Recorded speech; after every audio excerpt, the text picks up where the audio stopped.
حضرت امام حسن سے آ کے وظیفہ پوچھا، اس شخص نے کہا حضور اولاد کوئی نہیں تو وظیفہ بتایا، تو آپ نے فرمایا استغفار پڑھا کر، کیا کر؟ اس نے کہا ٹھیک ہے۔ تو حضور پھر میں دوبارہ کب آؤں؟ تو امام حسن کہنے لگے بے اولاد ہے نا تو استغفار کا وظیفہ بتایا نا؟ کہا ہاں۔ فرمانے لگے اب اس وقت آنا جب اللہ تجھے 10 بیٹے عطا کرے گا۔ کتنے؟ 2 4 نہیں، 10 ہی کہہ دیے۔ تو حضرت امیر معاویہ رضی اللہ تعالیٰ دیکھا، کہنے لگے حسن اتنا بڑا دعویٰ؟ آپ فرمانے لگے میں نے کہہ دیا نا تو اللہ فضل کرے گا۔ ہاں ہاں اللہ خیر کرے گا، خیر ہو جائے گی۔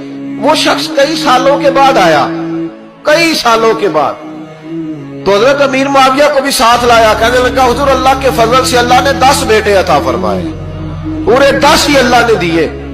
تو حضرت امیر معاویہ کہنے لگے جناب بات تو آپ کی سچی ہو گئی، پر مجھے بھی بتائیے وظیفہ کہاں سے لیا؟ فرمانے لگے قرآن پاک سے، سورہ نوح کی 10 11 12 آیت پڑھو۔ اللہ فرماتے تم استغفار پڑھو، میں تمہاری بیٹوں سے بھی مدد کروں گا، مالوں سے بھی مدد کروں گا۔